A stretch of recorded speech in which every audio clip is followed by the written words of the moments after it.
Bien dans son job, c'est aussi bien vivre son hypersensibilité. Souvent moquée, surtout en entreprise, elle touche pourtant aujourd'hui près de 17 millions de Français. Ces personnes très vulnérables au surmenage émotionnel, mental et physique sont alors contraintes de cacher ou même refouler leurs émotions, tandis que bien accompagnée, l'hypersensibilité peut constituer une vraie force, notamment en termes de management. On en parle avec une spécialiste du sujet, Sophie Glerg, conférencière et formatrice, CEO d'Amescience et fondatrice donc du Club des hypersensibles au travail. Elle nous accompagne en visioconférence. Bonjour Sophie. Bonjour. Merci beaucoup d'être avec nous aujourd'hui. Question simple, qu'est-ce qui vous a poussé à vous intéresser à cette question de l'hypersensibilité ? En fait, j'étais quelqu'un qui avait plutôt une vie tranquille, j'ai envie de dire, une enfance avec plutôt des réussites. J'étais sportive de haut niveau, j'étais plutôt bonne en classe. Et quand je suis arrivée dans le monde du travail, au bout de très peu de temps, j'ai fait un burn-out. Et ça m'a paru vraiment très bizarre pour quelqu'un qui avait une capacité de travail élevée et des performances physiques aussi élevées. Donc, j'ai commencé à explorer qu'est-ce qui m'arrivait à ce moment-là et qu'est-ce qui était dû, voilà, quelle avait été la cause de tout ça. Est-ce que vous pouvez nous donner une définition de l'hypersensibilité et nous dire d'ailleurs s'il existe peut-être plusieurs niveaux ? Alors bien sûr, il existe plusieurs niveaux et même j'ai envie de dire, il y a autant d'hypersensibilité qu'il y a d'hypersensibles. Il faut faire attention sur cette notion, on n'est pas tous exactement pareils. La définition pour moi, c'est simplement un ensemble de caractéristiques à la fois émotionnelles, sensorielles et intellectuelles qui diffèrent légèrement de la moyenne des gens. Donc ça, c'est pour la partie théorique, la partie définition. En pratique, c'est ce que vous disiez. Quelles conséquences cette sensibilité exacerbée peut-elle avoir dans le monde professionnel ?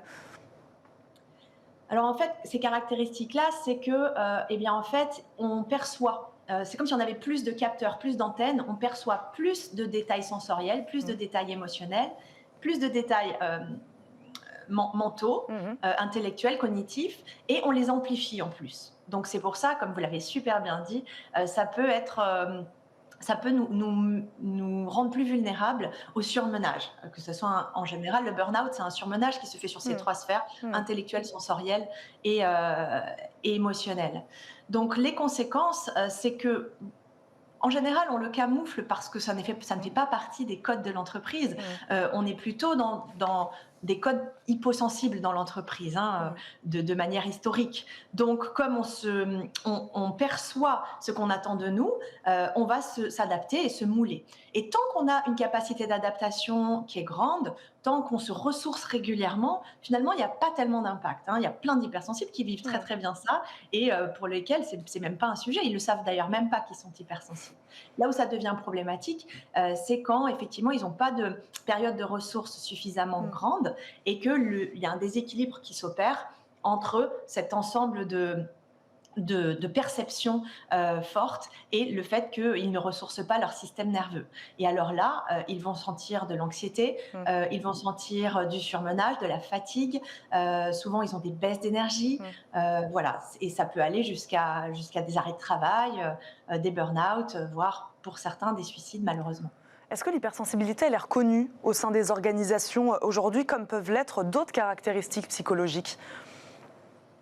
Alors, c'est pas reconnu aujourd'hui par la médecine et par la psychiatrie, de fait, parce que ce n'est pas pathologique, ce n'est pas une maladie, c'est vraiment sur le spectre de la sensibilité, être un peu dans un extrême du spectre, mais toujours dans la normalité, toujours dans ce qui est considéré comme la santé mentale. C'est pas du tout des pathologies de type bipolarité, borderline, etc. C'est vraiment, on est dans la normalité, mais on est juste les 20%.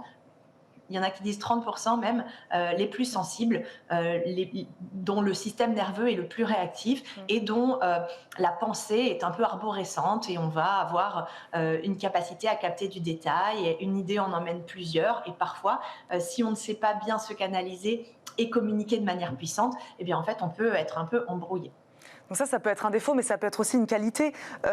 Comment vous les accompagnez, ces hypersensibles, aujourd'hui, pour aller, c'est ce que je disais en préambule de cette émission, finalement atteindre leur plein potentiel, puisque vous, en effet, vous ne parlez pas de fragilité, mais bel et bien de force aujourd'hui, mais encore faut-il qu'elle soit bien accompagnée, cette hypersensibilité. Oui, parce que par rapport à tout ce qu'on a dit, en fait, l'hypersensibilité en soi n'est jamais un problème. Ce qui est un problème, c'est un hypersensible qui s'utilise mal ou qui est mal utilisé ou qui est baigné dans un environnement qui ne lui convient pas.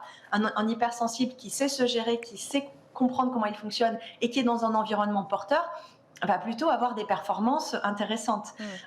Donc l'idée, c'est déjà de faire prendre conscience à tous ces managers, à tous ces leaders ou à ces futurs leaders, parce qu'il y en a beaucoup qui malheureusement plafonnent dans l'entreprise parce qu'ils ont ce sentiment que ce serait vraiment trop s'ils passaient à l'étape du dessus, et donc eux-mêmes se sabotent ou eux-mêmes ne veulent pas évoluer dans l'entreprise. Et donc c'est de leur faire prendre conscience de tout ça, de leur faire prendre conscience de comment ils fonctionnent, comment remettre à niveau leur système nerveux pour se ressourcer, pour ne pas être dans la zone orange, rester dans la zone verte, comment certaines interactions avec certaines personnes vont les surstimuler et vont être nocives pour elles, comment elles peuvent s'organiser avec des plages de ressourcement régulières, comment elles peuvent communiquer pour faire entendre leurs besoins sans passer pour des chipoteurs ou des capricieux. Voilà, c'est tout un tas de compétences, en fait, de savoir-faire et de savoir-être dans l'entreprise à apprendre et à savoir poser des limites, en fait. Et donc très rapidement, vous proposez donc des formats de formation justement à ces hypersensibles au travail. Très rapidement, expliquez-nous en quoi ils consistent. Alors en général, on a plusieurs parcours suivant là où en sont les personnes. Si elles ne comprennent pas du tout leur hypersensibilité, qu'elles sont totalement submergées émotionnellement, on a un premier parcours. Et ensuite, si elles sont déjà managers, leaders, mais qu'elles souffrent, on a un deuxième parcours. Et ce sont simplement des accompagnements sur 6 mois où on allie du coaching individuel, de la formation théorique, des accompagnements de groupe et voilà, des exercices pratiques à mettre en œuvre pendant ces 6 mois. Merci beaucoup Sophie Glerc de nous avoir accompagnés aujourd'hui à distance. Je rappelle, vous êtes conférencière et formatrice, fondatrice donc de ce club des hypersensibles au travail. Merci beaucoup d'être venue nous en parler aujourd'hui dans Smart Job.